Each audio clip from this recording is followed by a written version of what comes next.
Қайырлы күн әріптестер және көрермен. Жамбыл облысының өңірлік коммуникациялар қызметінің ақпараттық алаңынан тікелей эфирде баспасөз конференциясын бастаймыз. Добрый день, уважаемые коллеги и зрители. Мы начинаем пресс-конференцию в прямом эфире с информационной площадки региональной службы коммуникации Жамбылской области. Біз аудан әкімдерінің қатысуымен өтетін брифингтер легін жалғастырамыз.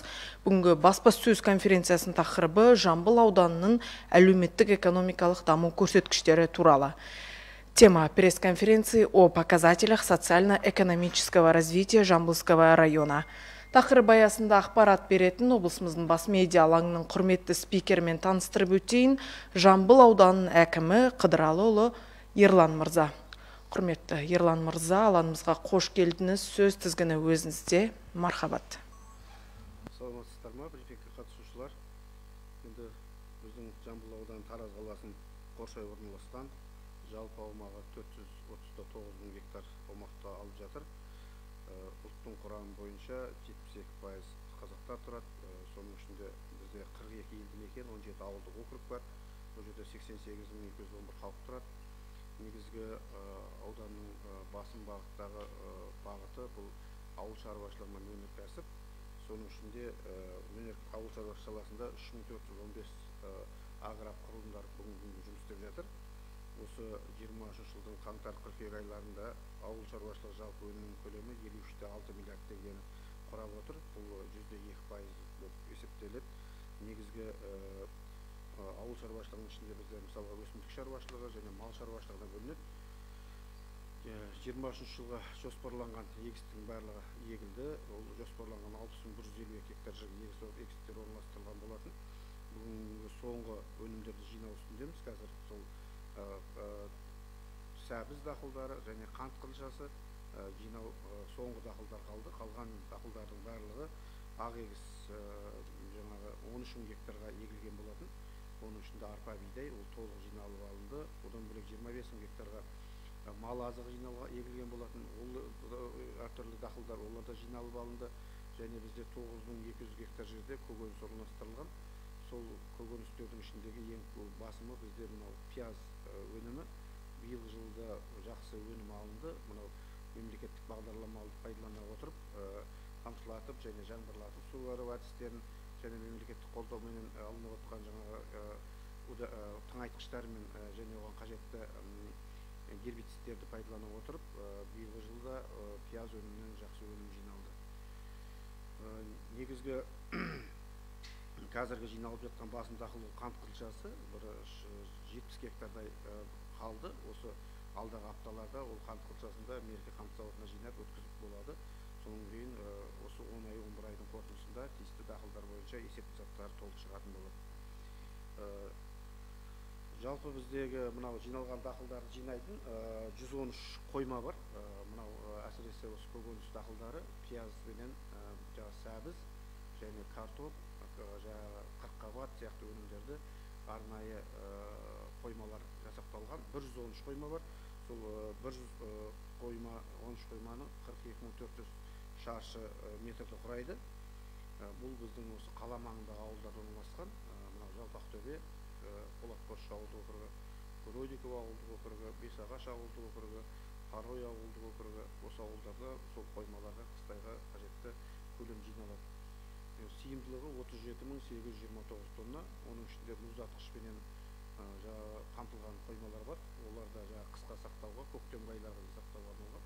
Бұл жұмыстардың бәрі бүгінге толыққанды атқарылды. Жалпы аудандағы мынау ауыл аманаты жобасымен жұмыс 19 жыл басталып кеткен. Алғашқы жылы біз 3 ауылдық округте жүргізіп өттік. Бұл жұмыстарды Бесағаш, Өрнек, Қаракемер. Биылғы жылы бізде Айша Бибі, Қарасу, Тоғызтарау ауылдық округтерінде бұл жұмыс жалғасын табылды.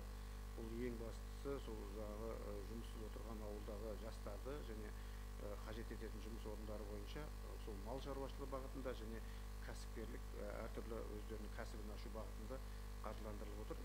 Бір жылдық жаңағы жеңілдік демалысы бар. Соның 2,5%-пен олады. Және сол өндірілген өнімдерін өздері Тараз қаласына және басқа да облыстарға жолдап өткізуге мүмкіндіктері бар. Бұл жұмыс келешекте де жалғасын табатын болады. қазір мына ауылдық округтерге есеп беруге барғанда тұрғындардың ең бірінші сұранысы осы ауыл аманаты жобасы біздің ауылға қашан келер екен деген сұрақ қояды. Қазір біз сол қалған ауылдық бізде қазір 6 округте жүріп жатыр. Тағы қосымша 3 ауылдық округты дайындап отырып, қалған ауылдық округтердің де барлық тиісті құжаттарын, жаңағы есеп санақ жұмыстарын, тиісті жаңағы кепілге қоятын құжаттарын жинақтау жұмыстары жүргізіліп жатыр. Бұл жұмыс үлкен деңгейде жалғасын табатын болады. Енді биылғы жылы кішкене өздеріңіз білесіздер, су тапшылығы болды, су тапшылығы әсер етті. Егін шаруашылығында ол жөнінде мемлекеттен де шара қолданылды. Бірақ біздің мынау біз Талас өзені арқылы 3 ауылдық округ Қырғыз Республикасынан келетін суды пайдаланады. Бұлар Көлқайнар, Қарасу және Жамбыл ауылдық округтері. Бұл ауылдарда соңғы жылдар, кейінгі 3 жылда куит бағдарламасының каналдар жөндеу жұмыстары жүргізілген болатын. Соның үлкен көмегі болды. Сол каналдардың дер кезіндегі жөндеуінің пайдасы куит бағдарламасынан әсер етті. Қазір ол ауылдарда соншалықты биылғы егіннің күйіп кету жағдайы қалыптасқан жоқ. Ал теріс біздің Жамбыл ауданының бір ерекшелігі, бізде теріс су қоймасы бар. 145 миллионға дейін су жиналады. Сол теріс су қоймасынан 21 елді мекеннің шаруалары су алады жүрген. Сол судың жиналу прогрессінің төмендігі және мына ЕБР бағдарламасымен жөнделіп жатқан каналдардың уақытылы мерзімінде бітпей қолданысқа бермеуіне байланысты айланып жер каналдар арқылы су берудің әсерінен бірқатар шаруашылықтарға судың дер кезінде жетпеуі қалыптасқан жағдай болды. Ол әсіресе мына бақша дақылдарын төменгі ауылдарда өрнек мына Асаның төңірегіндегі Қаракемер ауылдық округында сезілді. Бізде осы мәселе бойынша бірқатар жұмыстар атқарылды. Дегенмен де мынау сол каналдарды ұтып алған мына Қазсу шаруашылығының теңгерімде каналдар барлығы 72 канал сол дер кезінде әлі тапсырылмай отыр. Бұл жұмыс биылда жылда жалғасын тауып, қазіргі күнге мердігерлер сол каналдарды жөндеу жұмыстарын жүргізуде. Сонымен қатар өнеркәсіп саласы бойынша ауданда 15 өнеркәсіп үлкен ірі жұмыс жасап тұр. Ол енді бізде Амангелді мұнай заводы бар, өздеріңіз білесіздер, 100 мың тоннаға дейін өнім өндіретін. Сонымен қатар мынау Тунау Кипс жауапкершілігі серіктестігі бар, Бином Стройдеталь және Суперфарм бір реттік медициналық бұйым шығаратын. Сонымен қатар мынау Казупактрейд жауапкершілігі серіктестігі бұлда құрылыс заттарын шығарады, гипс өнімінен. Бұлар өзінің өнімділіктерін жұмысын бір қалыпты жұмыс жасауда, тек қана бізде сол өнімі төмендеген биылғы жылы Тунау Кипсте 83,5%-ға төмендеді. Былтырғы жылмен қарағанда өндірген өнім 83,5% болды.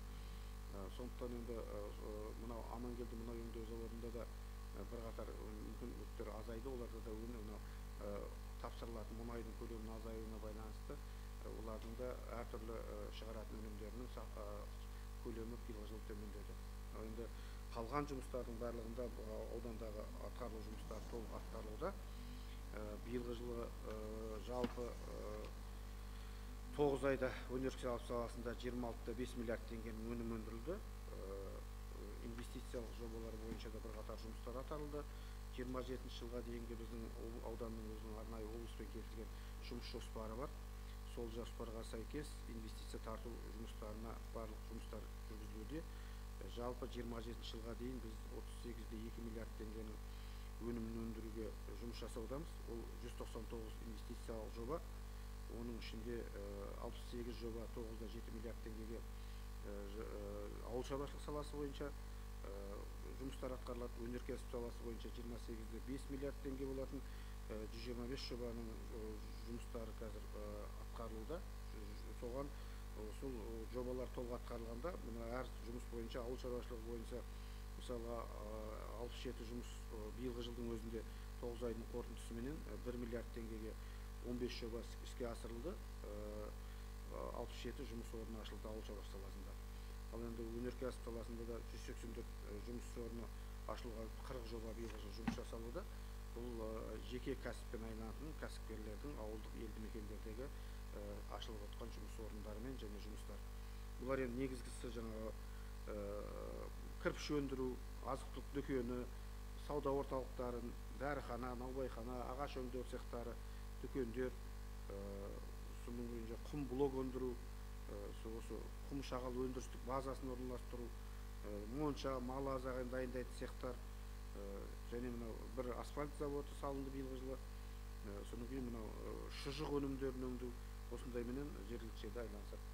Негізгі біздің шағын және орта бизнес субъектілері бойынша ауданда 9269 шағын орта бизнес субъектілері тіркелген. Оның ішінде тұрақты жұмыс істеп тұрғандары 8428 субъект болып саналады. Бұл салада ауданда 7915 адам жұмыс атқаруда. Өндірілген өнімі 23,6 миллиард теңгені құрап отыр. Жалпы 21-25 жылға арналған кәсіпкерлік дамыту жөніндегі ұлттық жоба бағдарламасы шеңберінде 32 жоба биылғы жылы қаржыландырды, 513 миллион теңгеге несие алды, 35 жұмыс орны ашылды. Енді құрылыс саласына келетін болсақ, жалпы ауданда 2020-2023 жылғы 9 айында 10,9 миллиард теңгеге құрылыс жұмыстары жүргізіліп, нақты көлем индексі 132,4% құрап отыр. Аудан көлемінде бюджет қаражат есебінен 4 миллиард теңгеге 36 құрылыс жұмыстары нысандарында жұмыстар жүргізілуде. Олардың бірқатары қазір тапсырылып қолданысқа берілді. Соңғылары осы қараша, желтоқсан айларында қолданысқа берілетін болды. Оның ішінде биылғы жылы біз Шоқай ауылында 140 орындық жаңа мектеп құрылысын бірнеше жылдан бері шешімін таппай жатқан сол мектеп пайдалануға бердік. Және мынау ауыз сумен жабдықтау бойынша Қаракемер ауылында биыл ауыз су жүйесін толық бітіріп қолданысқа бердік халыққа. Сонымен қатар Бесағаш Түрксіб ауылында қазір жұмыс аяқталу үстінде. Осы желтоқсан айында ол жұмыстарда толық аяқталатын болады. Сонымен қатар келесі жылғы 24 жылға да жобаларды дайындап республикалық бюджетке өткіздік. Бүгінгі хабар алып отыр, қолдау табылғандығы жөнінде.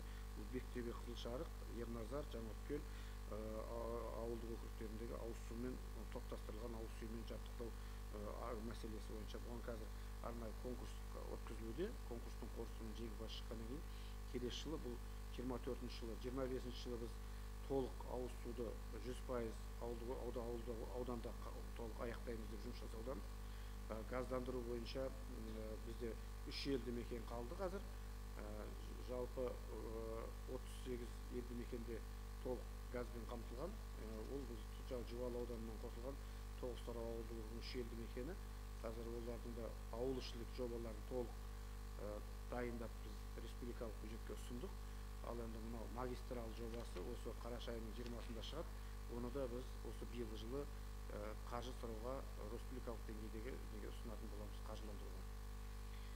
Жалпы ауданда бұдан бөлек денсаулық сақтау саласында 2 ауылдық округте жаңа ғимарат салынуда. Былтырғы өткен жылы біз Қаракемер ауылдық округінде берген болатынбыз. Жаңа амбулатория құрылысын биылғы жылы Жаңаөткел ауылында және Шайқорық ауылында дәрігерлік амбулатория және фельдшерлік пункт салынуда. Бұл жұмыстар да жылдың соңына дейін аяқталады. Сонымен қатар мәдениет нысандарын салу мәселесінде де бірқатар жұмыстар жүргізілуде. Былтыр өткен жылдарда біз Қаракемер және Болат Қосшы және Өрнек ауылдық округтен жаңа мәдениет үйден құрылыстарын салып өткізген болатынбыз. Биылғы жылы бізде республикалық бюджеттен қаржыландыру келді. Қызылқайнар ауылдық округінің орталығы Қызылқайнар ауылында мәдениет үйі салынуда, жұмысы басталып кетті. Сонымен қатар Ақбұлым ауылында да осындай жаңа ғимарат салу құрылыстарына қаражат бөлінді. Бұл да биылғы жылы жұмысы басталды. Сонымен қатар мынау ауылдық округтердегі жолдар жөндеу барысында бірқатар жұмыстар жүргізілуде. Бұлар енді былтырғы жылы 88 жол жөндеген болатынбыз. Биылғы жылы 93 жолды жөндеуден өткіздік ауыл ішіндегі. Жалпы ауданда 539 жол болатын болса, ауылдық ішіндегі сол жолдардың біз қазір 400-ге жуығын шетінен жылдан жылға кезең-кезеңмен жөндеу жұмыстарын жүргізіп жатыр. Келесі жылға да біз 96 жолдың жөндеу жұмыстарын ұсынуға жобалық сметалық құжаттар дайындап, республикалық бюджетке және облыстық, аудандық бюджетке ұсыныстар дайындаудамыз. Биылғы жылдың өзінде біз 6 елді мекенде 37 жолды сол ауыл ел бесігі бағдарламасымен жөндеу жұмыстарын өткіздік. Қазір соңғы ауылдық округтерде жөндеу жұмыстары аяқталуда. Бұл жұмыстар толық биылғы жылда халықтың пайдалануына берілетін болады. Сонымен қатар спорт саласында да біздің ауданда бірқатар жұмыстар жүргізіліп жатыр. Өткен жылдардың өзінде біз аудан орталығында спорт ғимаратын үлкен дене шынықтыру орталығы салынып қабылданған болатын. Алда биылғы жылы біз 5 ауылдық округте биылғы жылы салып жатыр. Тағы 60-сы қосылды. Биылғы жылы 5 ағаш ауылдық округінен соның 3-ін қазір біз қолданысқа бердік, тапсырып, халық пайдаланып отыр. Бұл Қарой ауылдық Рысқұлтөр ауылында және Кродиков ауылдық округ Кродиков орталығында және Айшаев ауылдық округінде осы арнайы 21 түрлі спортпен айналысатын болады. Сол ауылдың тұрғындары және ол жерде негізгі 3 түрінен жабық залдың ішінде, жабық залда үлкен деңгейде орналастырылады. Олар бірінші футбол, волейбол, баскетбол арналған арнайы залы бар және тренажерный зал бар. Одан бөлек бокспен және күреспен айналатын арнайы зал құрал жабдықтарымен қоса толық қамтамасыз етілген. Енді біздегі аудандағы бірқатар мәселелердің бірі мына тұрғын үймен қамту мәселесі. Ауданда бұл 1602 адам кезекте тұр. Біз 6 үйдің жобасын дайындап республикалық жұртқа ұсынған болатынбыз. Бірақ бүгінгі күнге біз биылғы жылы 23 жылда да біз ол жұмысты қолдау таппадық қаржылық. Біз оны толық бастауға мүмкіндікке биылғы жылға қайта тапсырып отырмыз. 24 жылға осы жылы 23-тен 24-ке қарай. Енді оны да біз қолдау күтетін боламыз. Егер шешім табылса, біз аудан орталығынан жері дайын, инфраструктурасы, жаңа жылуы, светі, газы және канализациясы анықталған жер дайын тұр. Сол жерлерге тұрғын үйлер салуды жоспарлап отыр. Бұдан бөлек бірқатар жұмыстар атқарылуда. Ауылдық елді мекендерде асар деген жоба басталған, өздеріңіз білесіздер. Сол жоба бойынша да жалпы 29 үй салынды. Қазір оның ішінде осы биылғы жылы 6 үйдің құрылысы жүргізілуде. Биылғы жылда сол үйлерді кезең-кезеңмен қазіргі біз 4 үйді тапсырды, асарлату жобасын.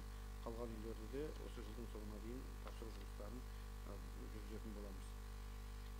Сонымен қатар жастарды қолдау бағытында дипломмен ауылға бағдарламасы 316 адамға көтерме жәрдемақы берілді. 63,7 миллион теңгеге тұрғын үй алуға бюджеттік кредит 149 адамға берілген. Бұл жұмыста жылдың соңына дейін жалғасын табатын болады. 23 жылы 4 маманға 20,7 миллион теңге тұрғын үй алуға қаржы беріліп отыр. Бұның ішінде білім беру, денсаулық сақтау саласының мамандары бар. Сонымен қатар көтерме жәрдемақы 20 адамға 6,9 миллион теңгеге жоспарланған. Бұл да қазір тиісті құжаттарын тапсырып, жастарға, ауылдық жерге барған жастарға бұл қаржылар да берілуде. Енді бір үлкен мәселенің бірі аудандағы бұл қаланың маңында орналасқаннан кейін ерекшелігі халықтың кезекке жер кезегіне тұруы. 19 мыңның үстінде қазір біздің ауданда жер кезегінде азаматтар тұр. Біз 21 жылы және осы 22 жылдың көлемінде және 23 жылдың басында жалпы 1864 жер телімін бердік. Бұл ауылдар Бірлесу еңбек, Тастөбе, 5 жылдық Айшаеве, Қызылқайнар ауылдық округтерінде бұл жаңағы арнайы республикалық бюджеттен қаржы бөлінген. Сол жолын, светін, газын, ауыз суын кіргізіп барып қолданысқа беріліп жатқан жерлер. Бірақ дегенмен де осы жерлерді тиімді пайдалануда бізде тұрғындарда сәл төмен деңгей байқалып отыр.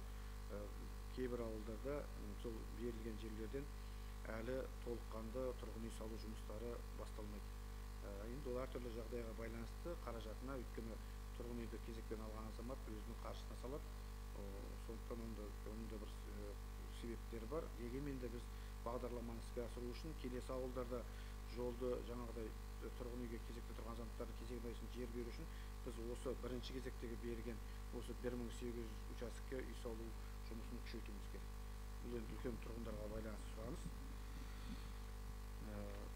Негізі бұл жұмыстар бұл да жалғасатын табылатын болады. Біз қазір тағы да қосымша Бродико, Бесағаш ауылдық округтерінде жобаларды жерді қайтару жұмыстарын жүргізіп жатыр. Өйткені ауылдың маңында, қаланың маңында болғаннан кейін жер мәселесі өте проблемалық мәселе туындатады. Ол мына егістік жерлерді қайтарудың өзінің ерекшеліктері бар. Өйткені ол табыс көзін тауып беріп отқан болғандықтан жер иелерімен жаңағы мемлекеттік мұқтаждыққа байланысты қайтару жұмыстары жүргізілетін болады. Жаңа ауыз су мен газдандыру жөнінде айтып өттім. Бұл жұмыстар толық жалғасын табатын болады. Бізде сол соңғы мына 38 елді мекенде газдандыру жүрді. Бүгінгі енді соңғы қалған елді мекендерде тиісті құжаттарын дайындап, оны да жалғастыратын боламыз. Негізгі мынау тағы бір үлкен мәселе, бұл электрмен қамту мәселесі. Тұрғындардың сұранысы сол 24 сағат электр желісі өшпесе, жаңа мынау интернет желісі уақытылы жасап тұрса, бірақ дегенмен де біздің аудандағы жағдайды толық зерттеп біз анализ жасаймыз.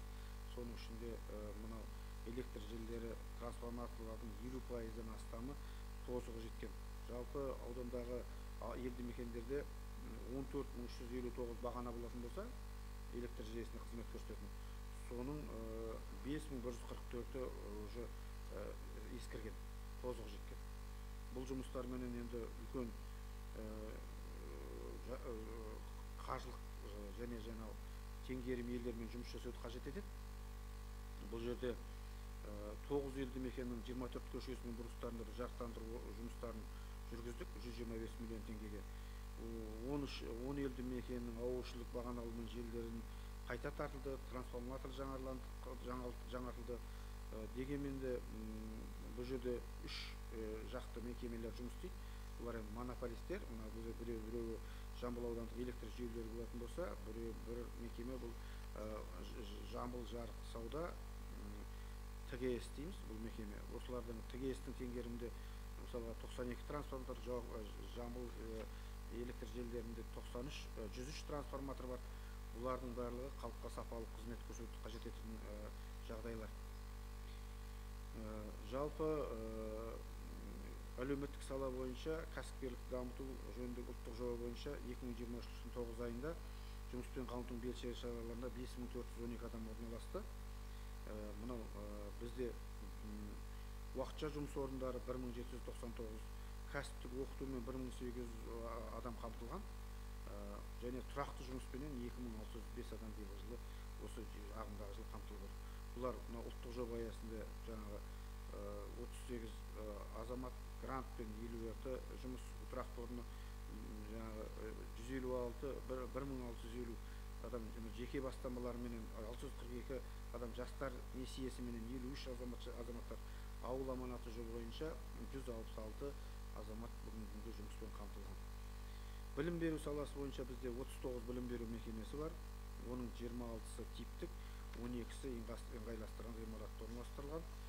Жаңа Шоқай ауылындағы мектеп жөнінде айтып өттім. Сонымен қатар 24-25 жылдарға бізде 7 бастауыш мектептің ғимараттарын жаңарту жобасы басқармамен бірге жасалған. Бұлар енді кезең-кезеңменен жасалатын болады. Бұған енді республикалық бюджеттен, облыстық бюджеттен қолдау керек. Аудандық бюджет мектеп салуды көтере алмайды. Сондықтан бірқатар мәселелерді біз биылғы жылда сол республикалық және облыстық бюджетке ұсынып отырып, басқармалармен бірге бұл болашақта жұмысын ары қарай жалғастыратын боламыз. Және мына президенттің тапсырмасына сәйкес 3 ауысымды мектептерді болдырмау мақсатында салынып жатқан мектептерге біздің ауданнан мына қаланың маңында тұрған Жамбыл ауылдық округі 7 елді мекен бар қарамағында. Сол елді мекеннің Шайқорық ауылында болашақта жайлы мектеп жобасы бойынша 600 орындық мектеп салуға біз құрылысын дайындап жатыр.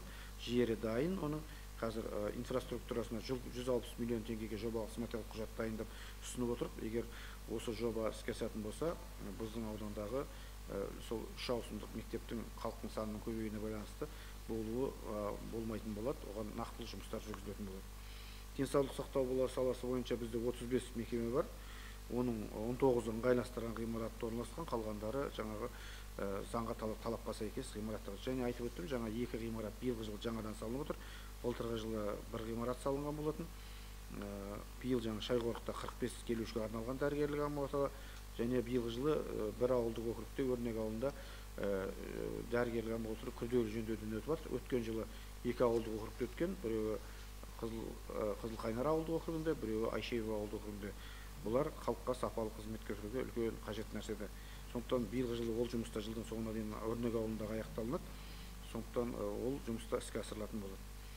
Жалпы 24-27 жылдарға дейін 8 елді мекенде ыңғайластырылған жаңа ғимаратта отырған нысандардың орнына жаңа ғимарат салуға жоба дайындалуда.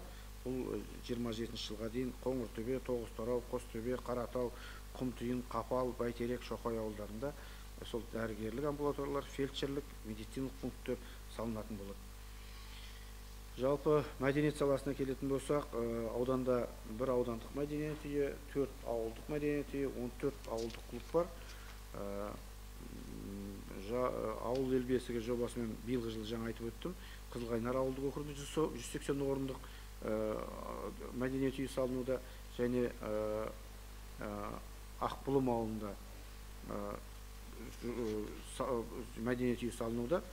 Бұған арнайы қаражат бөлінген. Бұл жұмыстар келесі жылы тапсырылуға берілетін болады.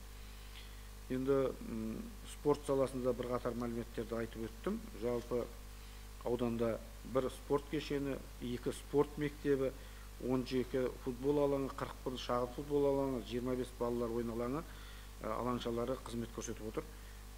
Жалпы біз 23 жылы 5 елді мекенде мына спорт алаңшаларын салып бердік. Бұлар Қаратау ауылында, Қызылдиқалы, Түрксіб, Аса, Тоғызтарау ауылдарында салынып қолданысқа берілді. Осы мерекелік қарсаңында барлығы ашылып, қазір толық пайдаланып отыр.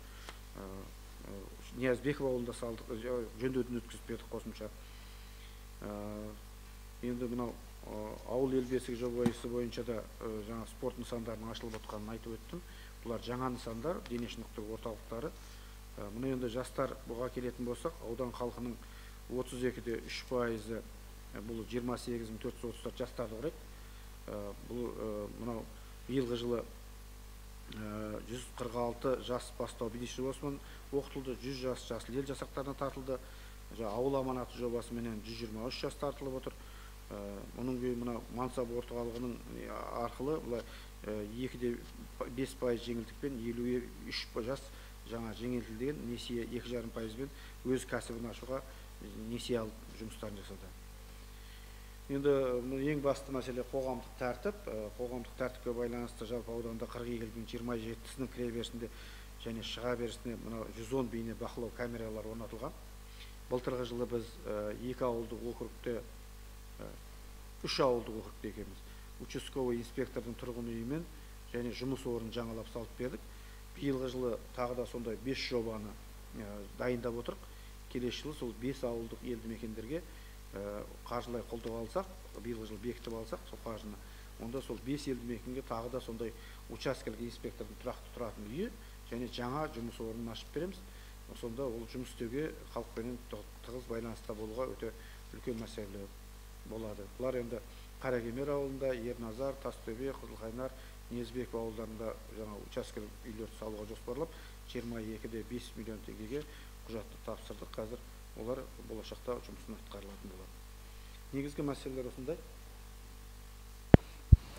Жақсы, Ерлан Қыдыралұлы, баяндамаңызға рахмет. Әріптестер, біз сұрақ-жауап бөліміне өтеміз. Сұрақтарыңыз болса, мархабат. Басқа да әріптестер, жоқ па сұрақтарыңыз? Жақсы. Қызметінде сұрақ бар. Ерлан Қыдыралұлы, білесіз, жаз мезгілінде Айшайбы ауылында үлкен негативке дейін барған су мәселесі туралы үлкен проблема болған. Жаңағы өзге шетелдік азамат, енді ұлтқа бөлінбейміз, бірақ шетелдік азаматқа жаңағы су беріледі, қазақ ұлты азаматтарына су берілмейді деген сияқты егін жайында сондай дау болған. Сол мәселе қалай шешілді және келер жылы да сондай мәселе болмауына кепілдік бересіздер ме? Екінші сұрағым, облыстағы ең аудандардың бірі алкогольдік ішімдіктен бас тартқан ауылдарыңыз бар. Оны үлкен материал ретінде жариялағанбыз бізде. Сол дәстүр үрдіс жалғасып жатыр ма? Ауданда қазір қалай ол туралы? Соған нақты қысқа нұсқа жауап берсеңіз, рахмет. Жақсы. Бірінші мәселе бойынша, енді өздеріңіз білесіздер, биылғы жылы судың тапшылығы болды. Бізде ол Айшайбы ауылдық округінде қалыптасқан жағдай, ол жерде ешқандай шетелдік азаматтар емес, ол өзге ұлт деген мәселе туындаған. Ол мына бізде май айында, осы мамыр айында Исмаил деген каналда төтенше жағдай қалыптасты. Түнде мына Дорожник деген саяжайдың қасында каналдың бір бөлігі жал, мына топырақтан земляной канал дейміз, жерден қазан каналдың бір шеті құлап кетіп, сол жерде 4-5 үйді басып, аулаларын және бір үйді жарамсыздандыру жағдайына келтірген. Сол кезде біз төтенше жағдай, жергілікті төтенше жағдай жариялап, және Қазсушар мекемесі Исмаил каналына төтенше жариялық жасап, олар сол каналды жөндеу жұмыстарын жүргізген. Осы уақытта жаңа Исмаил каналының бойында отырған шаруаларда су жетіспеу мүмкіндіктер болды. Өйткені көктемге еккен пияз дақылын еккеннен кейін жылдам құрғатпай су беріп отыр керек. Сондықтан канал ол 2 апталық, 3 апталық мерзімге тоқтап қалды су. Сол кезде бір каналдың бойынан су жетпей қалғаны рас, шындық. Ол кезде біз дер кезінде жұмыс жасадық. Каналды 24 сағат бойы 2 сменмен жұмыс жасау барысында Қазводқоз суды жүйесін қолды, қайтадан қосты. Соның біраз шаруалар егіндерін қайта себуге тура келді. Өйткені сол алғаш көктем уақытында май айында еккен дақылдар құрап кетті де, соны қайтадан егіп, қазір өнімдерін жинап алды. Бұл мәселе сол уақытында шешілді.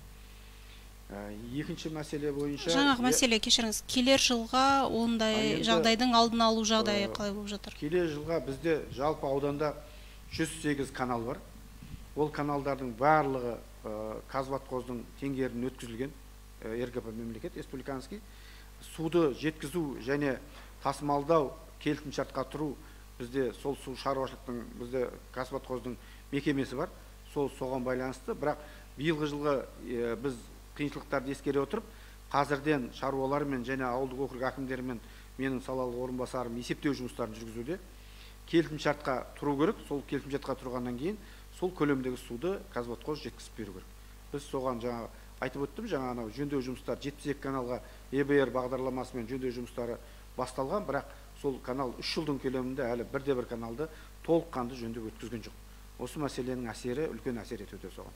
Сондықтан бұл жұмыс жалғасын табады. Арнайы министрлік құрылды, өздеріңіз білесіздер. Министрліктің басшысы өздеріңіз білесіздер, осы облыс басқарған азамат, ол мәселені жақсы біледі. Қазір тиісті вице-министрлері, тиісті департамент басшылары, басқарма басшылары біздің Жамбыл облысына келіп, осы каналдар бойынша жұмыс жасалуда. Бұл жұмысты жалғасын табады, келесі жылға келісімшартқа нақтылы су жеткізетін жерлермен тұрады. Екінші мәселе бойынша, өткенде ақпарат құралдарында өткен жылда айтылып жүрді. Біздің Жамбыл ауылдық округінде ауылдық тұрғындар, ақсақалдар, жастардың өздерінің бастамасымен және кәсіпкерлердің қолдауымен сол кәсібін жүргізіп отқан жаңа ішімсіздіксіз ауыл деген мәселені көтерген болатынбыз. Бұл мәселемен қазір ол ауыл өте жақсы деңгейде жұмыс жасап жатыр. Жақында ғана мен ардагерлермен, ақсақалдармен кездескен кезде, ауылдық округтерде барған кезде осы мәселені ары қарай жалғастырып, келесі ауылдарда да осы жобамен жұмыс жасауға сұраныс жасап отырық. Қазір менің бір салалық орынбасарым осы мәселемен нақтылы жұмыс жасауда. Бұл жерде енді жеке кәсібі бар азаматтар ғой, енді солардың келісімдері керек. Өйткені кәсіпкердің құқығын да шектеуге біздің құқығымыз жоқ. Ол өзі келісім беріп жатса, біз келесі ауылдарда да осы жұмысты жалғастыратын боламыз. Шәкен Ниязбеков, Шайқорықтың өзінің ішіндегі елді мекендер бар. Танта, Шайқорық, станция Шайқорық деген.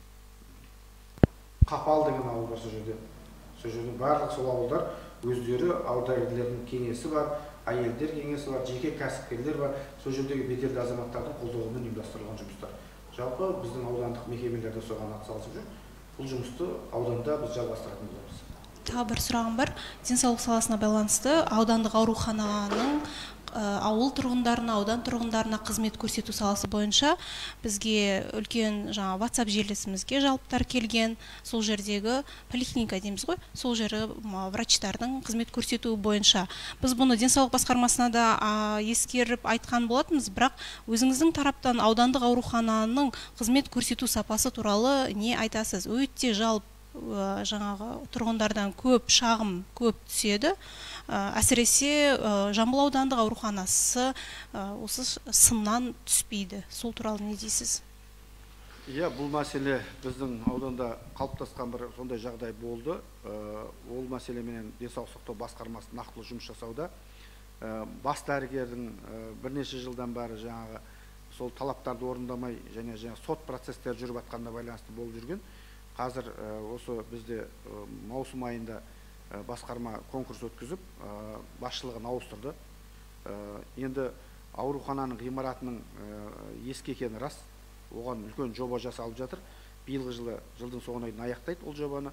Соның кейін ол жоба біткеннен кейін аурухананың ғимараты толық жөндеуден өтеді. Заман талабына сәйкес құрал жабдықтан жабдықталу керек және қажетті бөлмелерді қажет ететін жағдайы бар. Ол жерде жаңа бізде МРТ аппараты орналаспаған, сондықтан толыққанды сапалы қызмет көрсетпегеннен кейін қазіргі мынау заман талабына байланысты тұрғындардан шағымдар түскен. Бұған байланысты біз қазіргі бір жас азамат келді, Сейдахмет Байдуллаұлы деген азамат. Қазір бұл ауруханамен нақты түсіндіру жұмыстары жүргізіліп, халықпенен тікелей байланысқа шығып, сол сапасын, жұмыстың сапасын көтеру мақсатында жұмыстар жалғасын табуда. Бұл мәселе шешімін табады деп ойлаймын.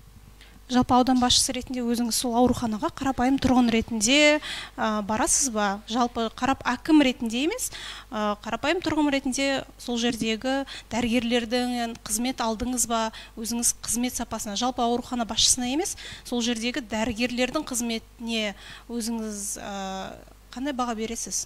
Жалпы аудан тұрғын ретінде мен сол ауданда 37 жылдан бері тұрап, соның 22 жылдың асауында тұрап, және тіркеуде мен сол аудандық ауруханада тіркеудемін өзіміздің. Енді менің өзімнің кішкене бір денсаулығымда шаршаған кезде давлением көтерілетіні бар. Сол кезде барып тіркеуге байланысты учетта тұрам, оның үстіне давление бар. Соған барып арнайы дәрігерге қаралам.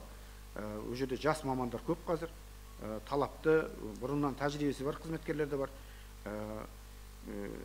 Енді халық жалпы ол ауруханаға толық жұмыс жасауына қарсылығы жоқ ешқандай. Бірақ кейбір азаматтардың қабылдау кезінде, болмаса уақытында қабылдамай қалуы, дұрыс жауап бермеуі, бұл енді өмірдегі күнделікті кездесетін мәселелер. Ал жалпы кәсіби мамандарға ешқандай ол жерде талап басқа өзгеріс жоқ. Мен өзім де сол ауылда, өзімнің отбасымда сол ауданда тұрғаннан кейін біз дәрігерлердің әрқашанда қабылдауында боламыз. Олар өз мамандықтарының иесі, өздері сол егелеріне мамандығына байланысты өздерінің дәрігерлік көмектерін көрсетеді уақытылы дер кезінде. Жақсы, жауабыңызға рахмет. Ерлан Қыдыралыұлы, сондай-ақ Шайқорық ауылдық станциясында жарық мәселесі проблема екен. Халық наразылықтарын білдіріп, бірнеше жерге шағымданған. Әлі күнге дейін шешілмепті, осы туралы не айтасыз? Бізде Шайқорық, жалғыз Шайқорық емес, бұл жерде уже станция бар, 300 станция бар біздің ауданда. Бұл Шайқорық станциясы, Аса станциясы және Жұма станциясы. Бұл жерде станциялар бұрынғы линиялардың бәрі енді военизированный мекеме болды ғой, енді темір жолдың бойында тұрғаннан кейін сол темір жолдың электр жүйесіне қосылған. Бұл жердегі ең мәселе, бұл жерде жарық бар, бұл жерде баға айырмашылығы бар. Мысалға аудандық электр желілеріне қосылған тұрғын сол ауылда тұрады, сол темір жолда ол 15 теңге төлейді әр киловаттына. Ал темір жол жүйесіне қосылған тұрғын 32 теңге төлейді. Сондықтан бұл станцияны біз зерделеу жұмыстарын жүргіздік. Мен бұл мәселе бойынша экологиялық прокурормен бірге және тиісті осыған қатысты мекеме басшыларының бәрін ауданға шақырып, сол нақтылы жұмысты ұйымдастыру жұмыстарына сөйлестік. Қазір бүгінгі станция тұрғындары 19 теңгеден төлейді. Жеке елді мекендер, ауылдық тұрғын жеске төлейтіндер.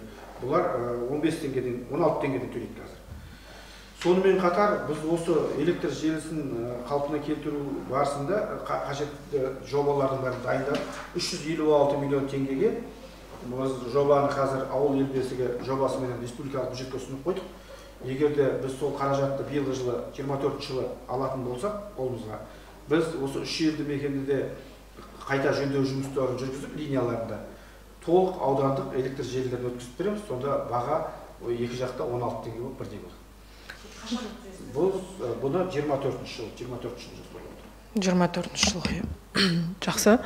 Сондай-ақ әкім мырза, қазіргі таңда ауданда ең өзекті күн тәртібінде тұрған қандай мәселе бар?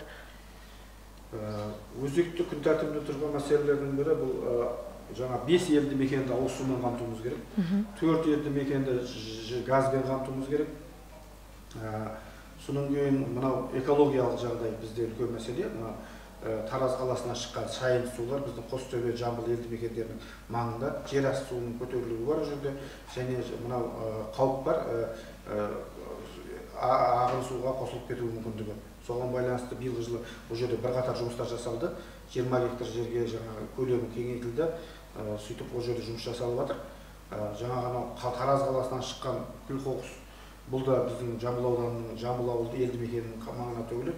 Бұл да сол жайылымды жерлерде жаңағы әртүрлі ұшқан сол қалдықтар жауып қалады, малдың жайылымына әсер етеді. Сондықтан ол мәселе де бізде үлкен күрделі мәселе. Содан кейін мына Шайқорық елді мекенінің маңында, Танты елді мекенінің маңында мына казфосфаттың үйінділері бар. Олар да сол жел тұрғанда халықтың экологиялық жағдайына әсер етеді. Бұл да үлкен мәселе. Бұны республикалық деңгейде де мен өткенде жақындағанда хабар агенттігінде оянған мүмкін деген бағдарламаға қатыстым. Сол жерде мәжіліс депутатымен және экология министрлігімен және су шаруашылығы басшыларымен осы уақытта үлкен мәселені көтердік. Және біздің депутаттар да бұл мәселені көтеріп жүр. Облыс әкімі қазір бұл жұмысты қолға алып жатыр. Жаңағы шайын сулар тазарту, жаңағы ғимаратын салу мәселесі бойынша бұл да шешімін табады деп ойлаймыз. Бұған үлкен жұмыс жасалуда қазір. Енді нақты шешімі қашан табылады деп айта аласыз? Енді бұл үлкен қаржы қажет етеді республикалық бюджеттен. Қаржысы бекітіліп берілетін болса, бұл шешілетін мәселе қаржыға байланысты. Оның ішінде жаңағы шайын су мәселесі, жаңағы Тараз қаласынан шыққан күл-қоқыс шыққан отходтар, сол мәселе екеуі бізге үлкен әсер етеді елді мекендерге. Ал енді ауыз су мәселесінде біз келесі жылы 24-25 жылы толық 100% елді мекендерді таза сумен қамту жұмыстарын жүргізіп кететін боламыз. Жақсы. Жаңа баяндамаңызда айтып өттіңіз, 2023 жылы Бесағаш ауылында жол жөнделді деп, сондай-ақ Жалпақтөбе, сонымен қатар тұрғындар Бесағаш ауылы, Жалпақтөбе ауылының жолдары сын көтермейді. Бұл мәселе бойынша не дейсіз, қашан шешімін табады? Яғни осы ауылдардағы жолдарға тұрғындар көп шағым түсіреді екен. Әлеуметтік желіде ол мәселелер айтылып жүр. Біз биыл 3-ші жыл Бесағаш ауылында Көлсай деген мекеме энергетика басқармасымен құжаттар дайындалып тапсырылған, конкурс шешімі қабылданып жеңімпаз болған. Сол мекеме ауыз су жүйесін аяқтамауы сол жолдың да бітпеуіне әсер етті. Бірақ дегенмен де біз оған қарап отқан жоқ. Қазу жұмыстары біткеннен кейін біз Бесағаш ауылдық округінде 27 жолды биылғы жылы жөндеу жұмыстарына қойдық. Қазір 3 жол ғана қалды. Ол да осы жақын күнде аяқталады. Және Пулатбаш ауылдығындағы Нұрлы жол көшесі. Бұл да үлкен мәселе туындатқан. Біз өзіміз ол жерде жөндеу жұмыстарына қойдық. Облыстық бюджеттен қаржысы берілді. Қазір соңғы 354 метр қалды. Осы 2-3 күнде ол Нұрлы жол көшесі де бітеді. Бесағаш ауылы, Түрксіб ауылы, Рүстем көшесі де осындай үлкен мәселе туындырған. Ол көшені біз тиісті қаражатын облыстық бюджеттен сұрап алғанбыз. Ол көше толық жөнделіп, ауыз су жүргізіліп, қазір халықтың қолданысына берілді. Жақсы. Сондай-ақ бірлесу еңбек ауылының жайылым жерінде казфосфат қалдық төгеді деген желіде видео материал таралды. Осы бойынша шара қолданылды ма? Бұл видеода жалған ақпарат таратылған. Ол шаруа қожалықтың жері. Бұл гипс қалдығын алып барып, шаруалар қазір тоннасын 1 теңгеден береді казфосфат тұрғындарға. Даже оны кейінгі кезде соңғы уақытта қосымша техникамен де қажетті техникамен де жеткізіп беру жұмыстар. Біздің ауданда бірнеше шаруашылық осы фосфор қалдықтарын алып, жаңа сорланып кеткен, жер асты су көтеріліп кеткен жерлерге пайдаланып жүр. Ал бірлесу ауылындағы ақпаратқа біз жауап берген болатынбыз. Ол жерде шаруа қожалығы өзіне тиесілі шаруа қожалықтың жеріне апарып, сол жаңағы гипстің қалдығын қолданған. Жеке тұрғын оны ойлаған төгіп жатыр деп. Кейін оған түсініктеме берілді. Жақсы. Барлық ауылдарда облыс бойынша гипс қалдығын алып пайдаланып жатыр. Оның тоннасын казфосфат 1 теңгеден даже артып береді өзі. Пайдаланам дегенде. Ондай мәселе бар. Жақсы. Тұрғындар әлеуметтік желіде жиі шағым түсіретін мәселе ол Қостөбе ауылындағы интернет сеть нашар ұстайды деп жатады. Енді осы мәселе қашан шешімін таппақ? Орынды сұрақ. Біздің цифрлық басқармамен бірге жұмыс жасаудамыз. 19 елді мекенде бізде әлі толыққанды цифрлық интернетпен қамтылмай отыр. Қостөбе елді мекені соның ішінде бар. Бірақ ол ауылда біз жаңа жеке станция қоюға ауылдық округ әкімімен жұмыс жасалған болатын. Жаңа жері берілген болатын. Бірақ сол өздері ауыл тұрғындарының келіспеушілігінен сол станцияның жұмысы соңына дейін аяқталмай қалды. Бірақ біз осы жақында ғана цифрлық басқармамен және мынау кәсіпкер телеком, Қазтелеком бар, жаңа мынау Теле2, Билайн, Алтел станцияларымен әр ауылға барып жеке-жеке жұмыс жоспарын жасаудамыз. Бұл жұмыстар кезең-кезеңменен қаржы бөлуіне байланысты келесі жылдары, биылғы жылда бізде берілді. Теле2 4 жеге қосылып жатыр. Сол Қаракемер, Өрнек ауылдарында, сол сияқты Қостөбе ауылында да жұмыс жасалуда, ол да шешім табады. Бірақ кішкене уақыт керек, шыдамдық керек, және бірінші бастаған жұмысты аяқтауға сол тұрғындардың өзі келісімін бермей тоқтатып қойды. Соған байланысты қазір қайтадан жұмыс жасалып, цифрлық басқармамен бірге және компаниялармен бірге нақты жұмыс жасалуда. Ол да іске асады. Жақсы. Баяндамаңызда айтып өттіңіз, 4 елді мекенге әлі де газ кіргізілмеді деп, енді оларға нақты қашан кіргізіледі және ол қай ауылдар? Олар 4 елді мекен Тоғызтарау ауылдық округі Жуалы ауданынан қосылған бізге. Жаңаөткел, Тоғызтарау, Құмсуат ауылы және Қаракемер ауылдық округі маңында 16 тұрғыны бар, Сеңгірбай елді мекені бар. Біз бұл ауылдық округтерге жобалық сметалық құжаттарды ауылішілік газ кіргізуге жобасын дайындадық. 464 миллион теңгені құрады. Арнайы сараптамадан өтті, республикалық бюджетке тапсырдық. Ауыл ішіндегі. Енді бұның газды бұл Жамбыл ауданы емес, Талас ауданы арқылы алады, ар жағына. Ол магистралды жоба дейді. Магистралды жобаны біз құжатын дайындап жатыр. Осы 25 қарашада оны біз экспертизадан аламыз. Сараптамадан өтеді. Сараптамадан шыққаннан кейін біз оны биылғы жылы республикалық және облыстық бюджетке ұсынамыз. Келесі жылы сол қаржыға қолдау табатын болса, ол жұмыстар конкурстық рәсімдер жүріп басталатын болады. Нақты келесі жылы газ кіреді. Газ кіргенде бірінші қаржы бекітілу керек. Қаржы бізге келіп, облысқа келіп түскеннен кейін облыс бізге жібереді. Біз сол қаржыны бекітіп алып келісімшартқа тұрамыз, договорға отырып.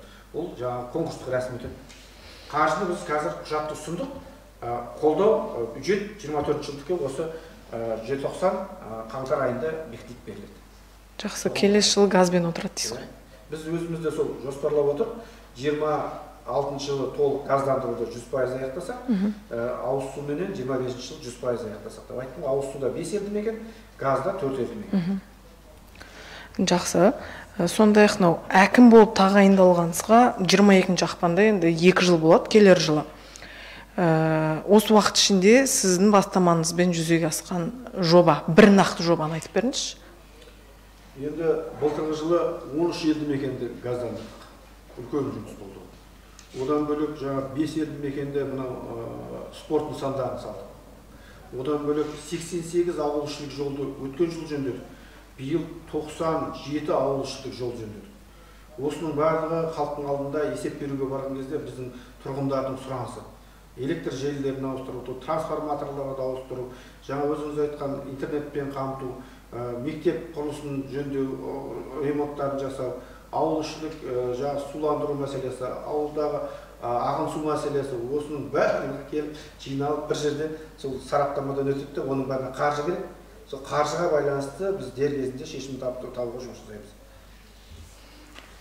Жақсы. Ең бастысы бізде Шоқай ауылындағы мектеп 140 орындық және аспалы көпір бар. 30 жылдың көлемінде шешілмей келе жатқан. Бұл аудандық бюджеттен біз республикалық бюджеттен және аудандық облыстық бюджеттен қаражаттар алғаннан бөлек аудандық бюджеттің өзіміздің доходымыздан биылғы жылы 1,7 миллиард теңгеге құрылыс жұмыстарын жүргіздік. Соның ішінде 360 миллион теңге Аса ауылындағы аспалы көпірдің жұмысын биылғы жылы аяқтаймыз деп жұмыс жасадық. Бұл енді 30 жылдан аса республикалық бюджетке де ұсынылған, аудандық бюджетке, облыстық бюджетке ұсынылған, бірақ шешімін таппаған жұмыс. Биылғы жылы біз осы жұмысты аяқтап пайдалануға береміз. Ол жерде арнайы лифт орналастырып, оның несіне жобалық сметалық құжаттарына қайтадан өзгерсеміз, ескіріп кеткен бұл мәселені бұрын республикалық деңгейде Скляр деген вице-министрдің қарамағына ұсынылып, осы мәселені көтерген халық. Сол шешілмегеннен кейін енді бір уақыты келді өзінің шешімін қабылдайтын. Сондықтан осы ауылдық жердегі сол станция ғой, жаңа айтып отырған мәселе, халықтың темір жолдың астынан 5 қатар желдің астынан жаяу балалардың, жаңа үлкен жасы келген кісілердің ары бері өтуі мәселесі үлкен мәселе. Сол мәселені биылғы жылы аяқтаймыз деп жұмыс жасап жатыр. Жақсы, түсінікті Ерлан мырза. Сондай-ақ облыс әкімі Ербол Қарашөкеев қаланың мәселелі нысандарымен таңғы уақытта шығып өзі зерделеп жүр. Осы жұмысты аудан әкімдеріне де тапсырған болатын. Тапсырма қаншалықты орындалып жатыр? Мен салалық орынбасарым бар. Ауыл шаруашылығы жөнінде, экономика жөнінде және идеология жөнінде. Біз бұл мәселені бұрында да бастап кеткенбіз. Мен болған жылдан бастап, бұрында да мен өзім салалық орынбасар болдым. 6,5 жыл аудан әкімінің, одан бұрын 4,5 жыл аппарат басшысы болдым. Сондықтан бұл мәселені мен аудан әкім болған күннен бастап, әкім орынбасарларымен бірге, ауылдық округ әкімдерімен бірге, барлық даже алқаптарға дейін, каналдарға дейін біз аяқпен жүріп, көзбен көріп бәрін. Жобалардың бәрін, халықтардың көтерген ұсынысының бәрін салалық орынбасарларды алып, мен сол жерге барып, сол жердегі көзі қарақты азаматтарды шақырып, соның себепті сондай мәселенің біреуі мына Ниязбеков ауылында жер асты су көтерілу мәселесі қайта-қайта тұрғындарды мазалап жүрген. Шетке тұрған үйлерге жаңағы жердің су көтеріліп, тұрғын үйге әсер етіп жатады. Сол мен осы күз айында сағат 7-де барып, сол жерге азаматтарды жинап, Қазыбасқаптың азаматтарын шақырып, ауыл тұрғындарымен кездесіп, сол мәселені анықтап, бұрынғы өзінің дренажның жүйесі болған екен. Сол жүйенің жобасын тауып, бұрынғы қайтадан көтеріп, оған арнайы мамандарды шақырып, сол жүйені қайтадан өлшемдерін жасап, сапалы, соған арнайы бюджеттен қаражат бөліп, бүгінгі күні сол жұмыс аяқталу үстінде. Оны халық көріп отыр. Жақсы, түсіндік. Ерлан Қыдыралыұлы, айтыңызшы, енді біраз жұмыстар істелген екенін айтып өттіңіз өзіңізде. Енді аудан тұрғыны ретінде осы атқарылған жұмыстарға қандай баға берер едіңіз? Мен енді өзім баға беремеймін, бағаны халық береді бізге. Бірақ дегенмен де халықтың мынау бөлініп жатқан қаражат, жаңа айтылып жатқан, істеліп жатқан жұмыс, осының бәрі сол халықтың сұранысынан туындаған жұмыстар ғой. Сол сұранысты біздегі қанағаттандырып, жүйелі түрде сол жұмысты мерзімінде орындап атқарып беретін болсақ, онда халық соны бағалайды, оны көріп отыр. Сондықтан 2 жылға жақындап қалды, 1 жыл 7 ай болды. Бұл биылғы жылы бюджеттік жоспарланған жылында аяқтап келе жатыр.